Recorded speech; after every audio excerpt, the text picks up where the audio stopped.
Stoicism was one of the dominant philosophical systems of the Hellenistic period.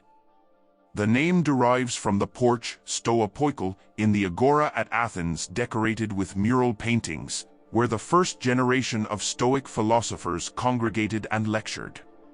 The school of thought founded there long outlived the physical Athenian porch and notably enjoyed continued popularity in the Roman period, and beyond. This entry introduces the main doctrines and arguments of the three parts of Stoic philosophy: physics, logic, and ethics, emphasizing their interlocking structure. We also review the history of the school, the extant sources for Stoic doctrine, and the Stoics' subsequent philosophical influence. The school and its history. The Stoic school was founded around 300 BCE by Zeno of Citium, a voracious reader of Socratic dialogues, who also studied under the Cynic and was influenced by the teachings of Plato's Academy and the Megarian school. The Stoa competed with the school founded only a little before in Athens by Epicurus, and Stoic and Epicurean views are often compared and contrasted. Zeno was succeeded in the leadership of the Stoa first by Cleanthes of Assos and then by Chrysippus of Soli, who headed the school from around 230 until 206 BCE and was by all accounts its foremost theorist and systematizer. Following Chrysippus, the position of scholarch passed to his former students, the last of which being Diogenes of Babylon in the middle of the 2nd century BCE.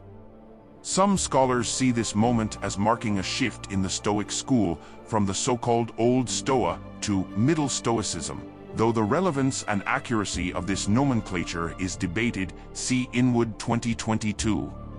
The latter term is nonetheless frequently used to encompass the work of Stoic philosophers in the 2nd and 1st centuries BCE.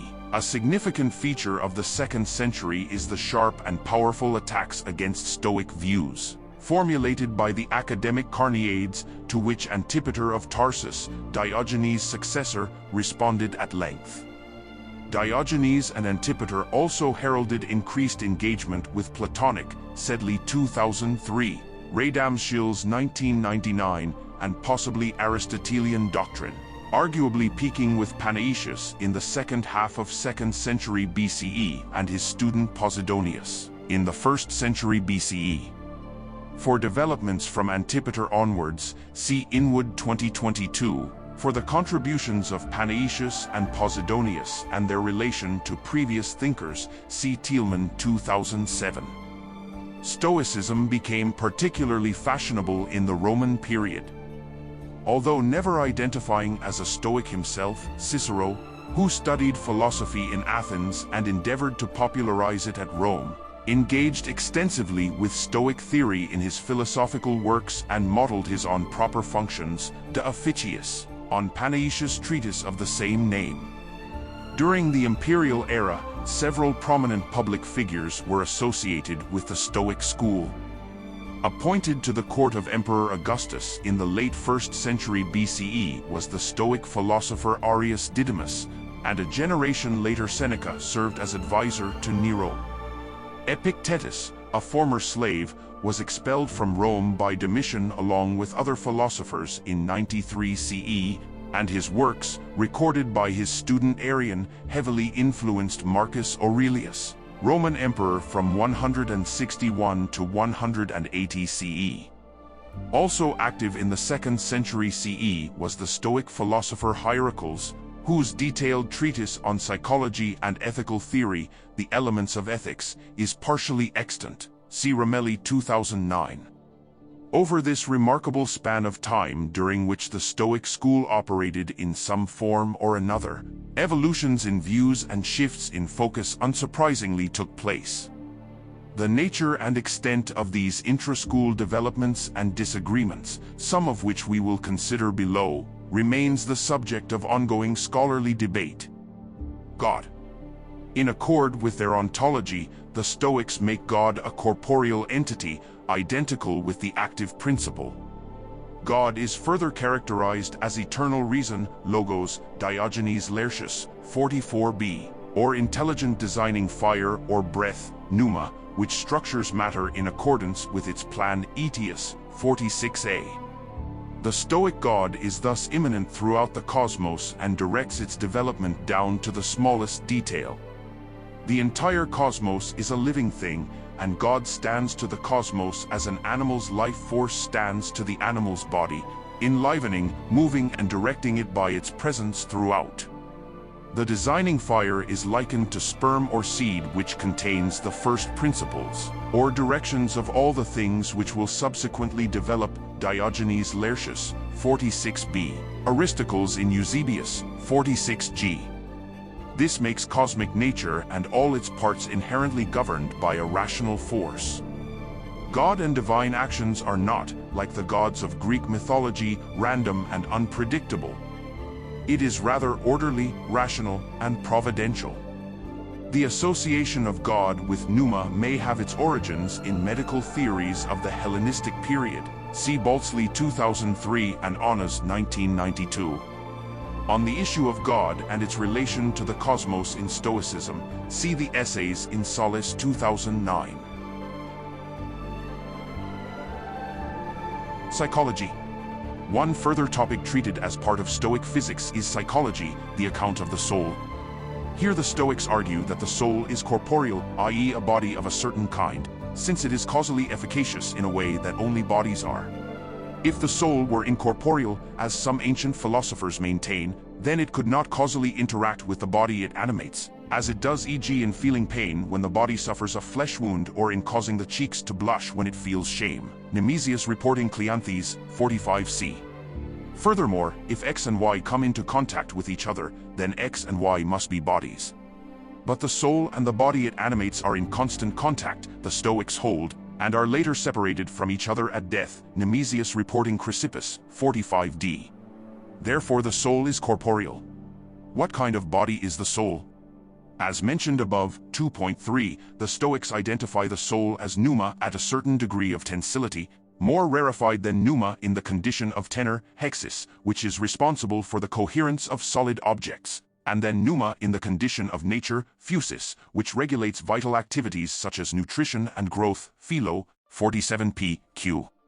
Pneuma in the condition of soul enables the animal to take in perceptual information from its surroundings, by forming impressions, phantasiae, and to move itself from place to place, by forming impulses, hormai, Origen, 53a. In a noteworthy break from both ordinary Greek usage and earlier philosophical theories, the Stoics deny that all living things have souls. Plants have tenor pneuma and nature pneuma but not soul, since they do not engage in perception or self-locomotion, philo, 47p, Origen, 53a. Ensouled life is therefore distinguished by the possession of the representational and motivational faculties just mentioned, impression and impulse. In narrowing the conception of the soul from a general principle of life to one that refers specifically to these more obviously mental characteristics, the Stoics take an important step forward in the history of the philosophy of mind, on which see Onas 1992, Noir 2020, and the entry on ancient theories of soul. Among ensouled creatures, some, such as mature human beings, possess reason, logos, and are called rational, logikos, while others, such as dogs or cows, do not and are called non-rational, alogos. What can the rational soul do that the non-rational cannot? Arguably, the most important difference is the power of assent, synkatathesis. Assent is a faculty found only in the rational soul, in particular, only in the ruling part or commanding faculty, hegemonicon, of the rational soul, Etius, 53h, Iamblichus, 53k, which enables us to adopt a critical stance towards our own impressions and pass judgment on them, Origen, 53a. Rational creatures give assent to the impression that P when they deem P to be true, otherwise, they suspend assent on P.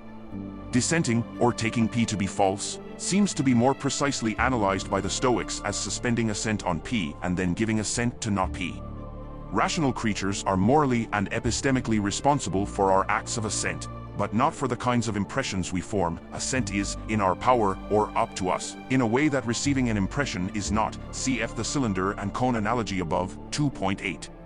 For the Stoics, there is no exaggeration in the claim that what kind of person we are, whether we are virtuous or not, or knowledgeable or not, depends entirely on our acts of assent. The Stoic conception of assent is therefore of far-reaching importance, both within their own system and for a proper understanding of later philosophical debates, catalogued in Noir 2020, see also Fried 2011. According to Stoic psychological theory, the outcome of giving assent to the impression that P will be either a doxastic commitment of a certain kind, knowledge, cognition, or the opinion that P, see 3.7 below, or a rational impulse.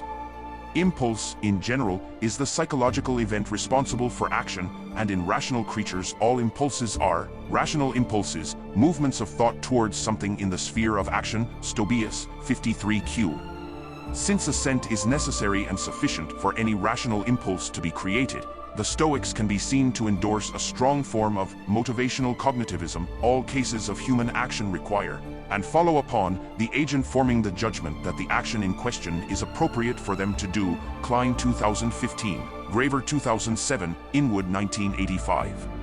This account would seem to rule out the possibility of a current mental conflict, or akrasia, in the form of simultaneously conflicting impulses, since it is impossible for the rational mind as a whole to maintain, at one and the same time, conflicting judgments, acts of assent, about what is fitting to do.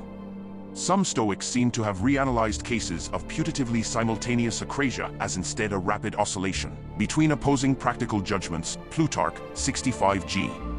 Stoic psychology and action theory can therefore be understood as a rejection of the Platonic Aristotelian approach of positing non-rational sources of cognition and motivation in the mature human soul, which can potentially oppose the dictates of reason, in favor of a reversion to the monistic intellectualism of Socrates. Like Socrates, the Stoics are committed to the claim that human action invariably reflects the assessment of the rational mind as a whole concerning what is appropriate to do in the scenario. Given this theory, the Stoics construe the skeptical practice of global suspension of judgment as entailing apraxia, i.e. total inaction, cf. Plutarch, 69a. For further discussion of the apraxia charge, see Obdrzelek 2012 and the entries on Arcesilaus and ancient skepticism. According to the Stoics, human beings are not born with reason but rather acquire it later in life, at age 7, according to Aetius, 39e. In childhood, then, we utilize a non-rational soul, just like non-rational animals, and thus form impulses without the intervention of assent. On the development of rationality in humans, see Fried 1994c. Interestingly, the Stoics also distinguish between rational and non-rational impressions, i.e. the impressions formed by rational and non-rational creatures, Diogenes Laertius, 39a. Exactly how rational impressions, phantasiae logicae, differ from their non-rational counterparts remains the subject of lively scholarly debate.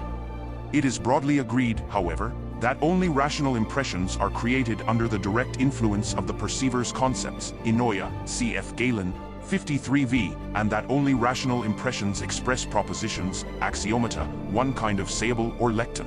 See Fried 1983, 1994c, Britain 2002, Shogri 2019, for alternative views, see Kasten forthcoming, and Sarabji 1990.